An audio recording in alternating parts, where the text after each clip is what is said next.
আমার একটা স্বপ্ন পূরণ কর ও গো দয়াময়।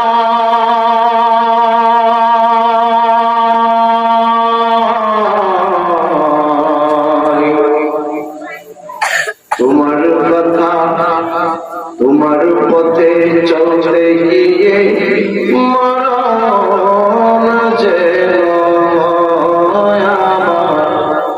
তোমার কথা তোমার পথে চলতে গিয়ে মরণ যেন হয়। সবাই বলে আল্লাহুম্মা আমিন। আরো যারা বলেন আল্লাহুম্মা আমিন। আল্লাহর কথা বলতে গিয়ে আল্লাহর পথে চলতে গিয়ে যদি আমাদের মরণ আসে, তাহলে আমরা এই মরণ চাই কি চাই না? আওয়াজ দেয়া বলেন চাই কি চাই না? আল্লাহ তাআলা আমাদেরকে আল্লাহর কথা বলার এবং আল্লাহর পথে চলার তৌফিক দান করুন। সকলে বলুন আমিন।